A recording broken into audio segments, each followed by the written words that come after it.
Isang mapagpalang araw na naman po mga kapatid at muli tayo mag-aaral ng salita ng Diyos. At ang salita ng Diyos na ating pag-aaralan, ating po itong kukunin sa Kawikaan, Kabanata 23, talata 6 hanggang 8. Ang sabi po dito, huwag kang makikikain sa taong kuripot. Ninanasain man ang masasarap niyang pagkain, pagkat yaoy maninikit sa iyong lalamunan. Aanyayahan ka niyang kumain at uminom, ngunit hindi bukal sa kalooban. Isusuka mo rin ang lahat ng iyong kinaid at masasayang lamang ang magaganda mong sasabihin. Mga kapatid, mga magulang, mga kaibigan, ito po ang salita ng Diyos. Ang papuri, ang pagsamba ay para lamang po sa Kanya.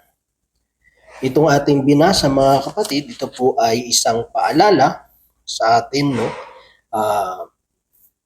Siyempre, tayo ay, lalo tayong mga Pilipino, ay mahilig tayo sa mga okasyon, no? Part kasi ng kultura natin yon, part na ng banding, para mag kita-kita at magkakilala at mas lalo pang malapit yung kalooban ng bawat isa, which is maganda naman mga kapatid.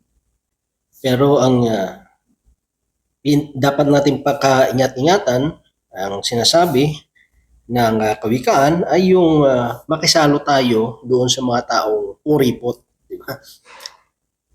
Pag sinabi kasi nating taong kuripot, alam naman natin na hindi bukal sa kanyang kalooban ang pag-iimbita o panglilibre, di ba? At mostly sa mga kuripot, ang dami pang sinasabi, di ba? Habang kumakain kayo, ikukwento niya yung mga nagastos niya.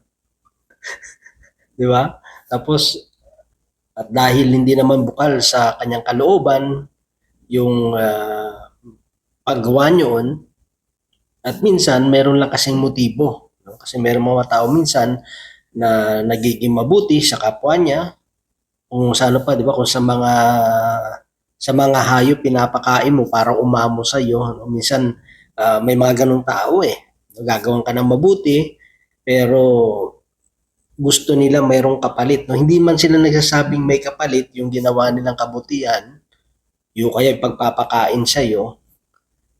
Pero parang ano mo na lang, no? Parang ikaw na lang makiramdam. May mga ganun na gagawan ka ng mabuti, hindi man sila nagsasabi na kailangan mong palitan o kailangan mo ng bayaran o kaya hindi man sila humihingi ng kapalit. Pero minsan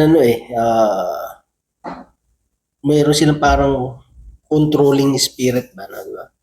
Na dahil ginawan ko to ng mabuti, dahil pinakain ko to, hindi ako nito kakalabanin. Magiging okay ito sa akin. Yung parang gusto niya magiging aayon ka na lang sa gusto nila, sa mga naisip nila, sa mga plano nila, kasi nga ginawan ka ng mabuti. Diba? Tayo naman, dahil gusto mo naman nating tumanaw ng utang na loob, at kung minsan dahil nahihiya rin tayo kasi nga ginawan tayo ng mabuti, kaya minsan parang pinapaboran na lang natin, di ba? Parang inuukuyan na lang natin kasi baka sumapa pa yung loob. So ang mangyayari ngayon, siyempre pag ginawan ka ng mabuti, di ba?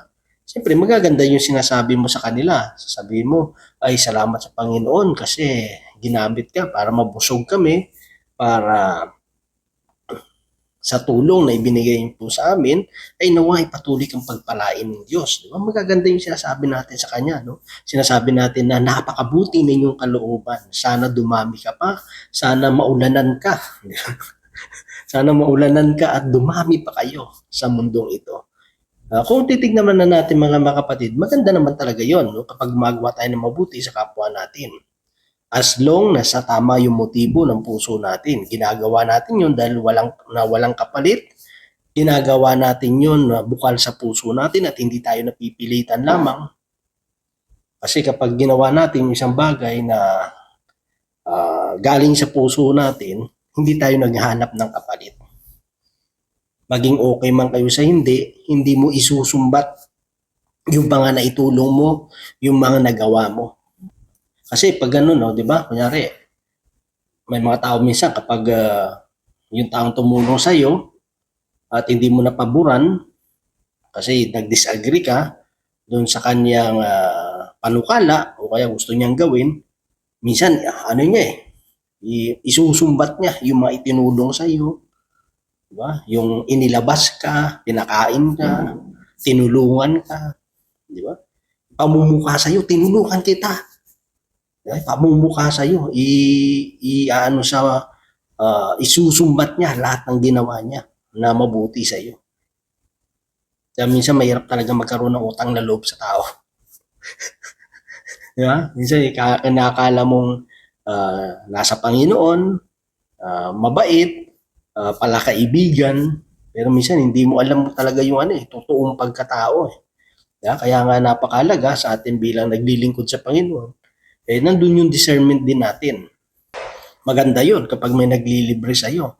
Pero, ano ka rin, paka-ingat-ingat ka rin.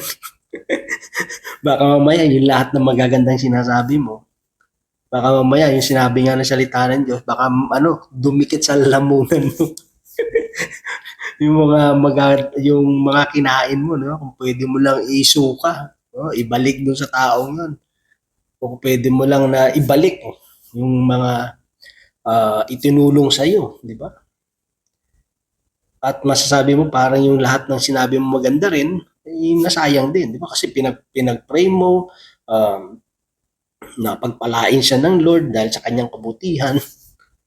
Para mababaliwala di ba? Kasi minsan yun ang nagiging problema no? Ginagamit ng iba yung kanilang ginagawa. So doon pa lang mali na Doon pa lang may kita na natin na hindi maganda yung motibo. Gumagawa lang pala tayo ng maganda sa kapwa natin, na mabuti sa kapwa natin, kasi parang gusto natin silang kontrolin.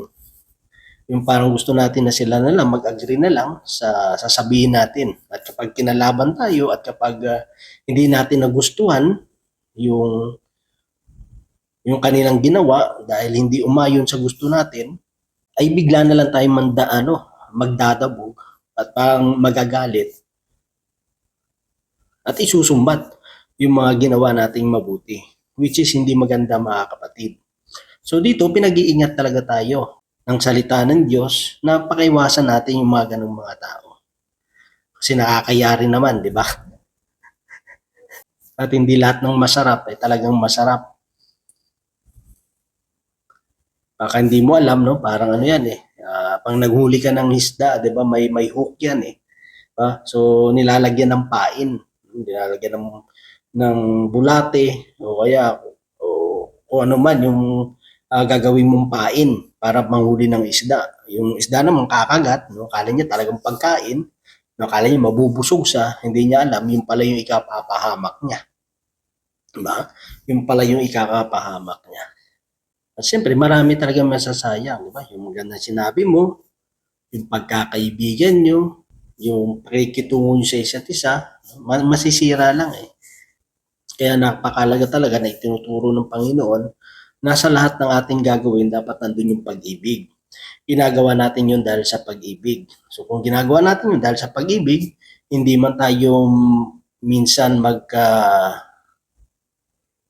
kasundo o kaya magkasalungat yung ating mga opinion, yung ating mga pagtingin o kaya yung mga desisyon natin, hindi sasama yung loob natin kung hindi man tayo napaboran. Kasi bakit? Kasi ginawa naman natin yun, itinulong naman natin yun na bukal sa puso natin.